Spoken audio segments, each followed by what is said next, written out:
I think there might be a chance that the market is going to get back to normal pretty quick. Now, when I say normal, I don't mean a buyer's market, but I do mean less of a seller's market. There's one number that I've been talking about for a while, specifically, that I think that once that we see this number start going up to normal levels or maybe higher than normal levels, we're gonna get back to where we were. Now, I say this often, I can't predict the future. This is my opinion. This is supported by data that I have as of the end of March. First off, median sales price, and obviously I'm gonna save the good stuff to the end, but all of this is going to add up and make more sense once you are at the end and I explain what I'm seeing in this and why I think the market might be edging closer to a normal market in the coming months. Median sales price up 17% year over year. We're up almost 3% just over February to March of this year, which is insane.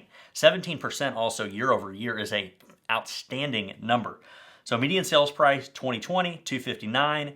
Median sales price 21 of March, $304,000, which is pretty incredible. Supply we've talked about a bunch. Supply is the one metric if you needed to know what the market was doing and you wanted to look at one number to tell you what is going on in the entire market, this is the one thing that you're going to want to look at is monthly supply. A year ago for March, we were at 2.5 months of inventory. That's pretty healthy number. It is a seller's market, but it's pretty healthy.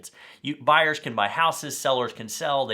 Selling houses don't sit too long as you know how to market them and price them accordingly. And then obviously the condition is in line with the price. That's pretty normal. 2 months, 3 months, that's a good spot to be in. Even a little bit less than that, I'm fine with. Current supply is less than a month. We're at 0.9% months of inventory as of March 2021. That number is the lowest it's ever been. I can pull the data since 2003, so probably ever. So we're also down month over month. So from February to March of 2021, we're also down to a lower inventory than we were a month ago. So again, crazy. Sold properties are up 5% year over year, and we're up 34% month over month. Now, year over year is going to become less relevant as we move into COVID months.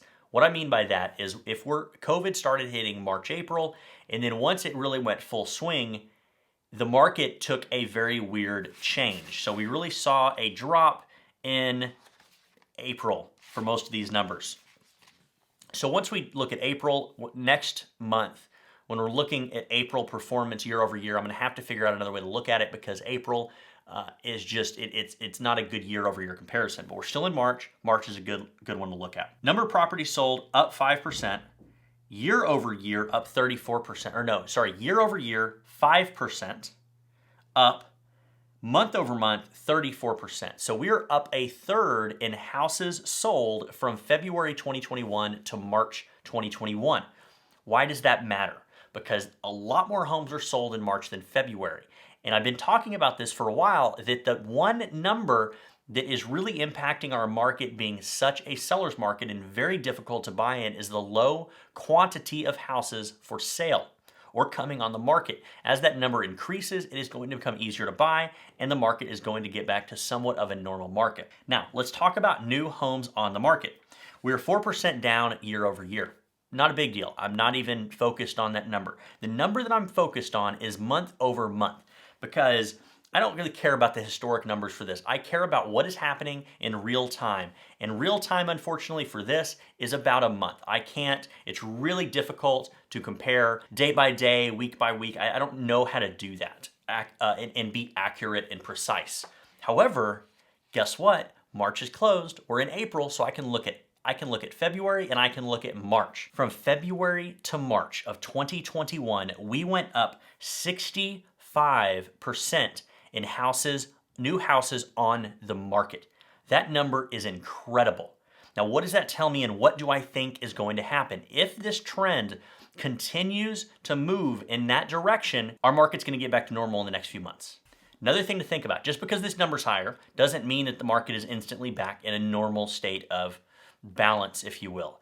We have a backlog of buyers that is, we have no way to count it, to be honest, because we have no way to track the number of buyers trying to buy a house right now because there's no data that I know of that can track that. So what's going to happen is the number of houses come up, and I thought as interest rates go up, as more people get the COVID vaccine, as more businesses and governments and all that open back up to some sort of normalcy, more people are going to feel comfortable putting their home back on the market. And when more people feel comfortable putting their home back on the market, those other sellers are going to feel more comfortable about putting their home on the market, because now they're seeing it's easier to buy a house.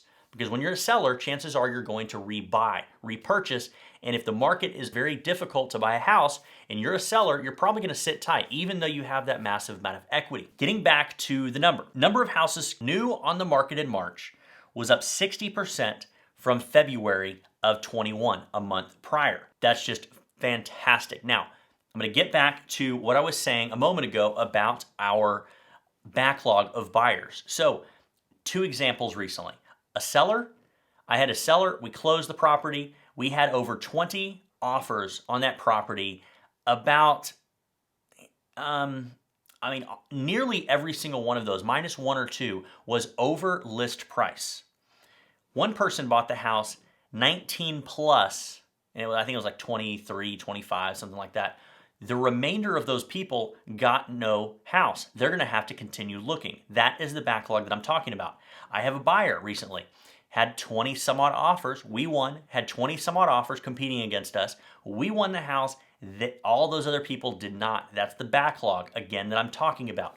Now that backlog, what's going to happen is once the market becomes a little more normal and a little easier to buy, all of this huge backlog of people will start actually being able to purchase houses. And as that backlog starts to diminish, they're going to start purchasing houses. It's going to go down, down, down. And we're going to get to normal levels again. It's going to take a little while. I think it's probably going to take a few months. It might take less than a few months. I don't know. But I bet it takes a few months, because as the market is getting back to normal, the summer months take off, and that's typically more houses for sale, more buyers. People travel in from other parts of the country and world to shop during the summer. So it might balance out a little bit. So it could take through the end of summer. However, if this trend, again, I can't predict the future, so I'm not telling you what's going to happen, but I think that's what I'm seeing right here. And especially if this trend continues in April, it's going to start addressing some of the backlog that we're seeing in the market. That's my 2 cents. And pretty much all I wanted to say. The market continues to be strong, but if you're a seller and you're looking at selling and buying in the market, you need to be ready to pull the trigger very, very quickly, because as the market changes, you want to take advantage of the equity you have in your home in the crazy seller's market, but you also want to be ready to purchase a house when the market becomes a little more normal. Now, in another video, it might be out. It might be out already. It might not be out already, but I talked about, hey, sell your house, buy an RV, travel around the country, then come back into the North Texas market when the market becomes a little more normal. It started as a joke, and it ended up being something that some of my sellers are actually considering. That's what I got. If you guys have questions, because each market is different. Frisco is probably one of the most popular markets. Prosper is crazy. There's a lot of areas that are crazy right now. However, if you have questions, if there's anything I can do for you, let me know. I am Jordan Bellinger with the Bacon Bellinger Real Estate Group at Coldwell Banker Apex in North Texas. Anything in North Texas, let me know. Happy to help, happy to answer questions, or if you're looking to hire me to buy, sell, or invest. Now, if you're outside of the Dallas market, outside of the North Texas market, and you're looking for an agent in an area that you're looking to move from, you're looking at moving to, let me know. Let me put you in touch with an agent in your area that knows what they're doing, and let me do your homework for you so I can make sure that agent is a good fit for your home, your price, your personality, and exactly what you're looking for to get your home sold for top dollar in the least amount of stress possible. So, that's who this video is sponsored by, me. That is what I have. I appreciate y'all joining me. I will update this as soon as I have more information on this specific thing, but if we continue to see more houses on the market is going to calm down and get a little bit more normal. Now, you're a seller out there, you're going, well, what's going to happen to my equity? If I don't sell now, am I going to lose that equity? Maybe. I don't know.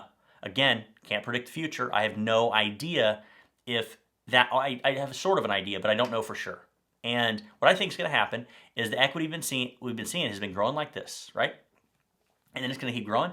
And then when the market starts to become normal, it's going to go like this. And it's going to flatten out. I think it's still going to grow, but it's going to flatten out. I don't think we're going to see a dip. I don't think we're going to see a bubble. I don't think we're going to see a pop. I don't think we're going to see loss of equity and short sales and foreclosures and all that kind of stuff. I don't think we're going to see that like other parts of the country, or like all these analysts from, New York, LA, Chicago, all these other big areas.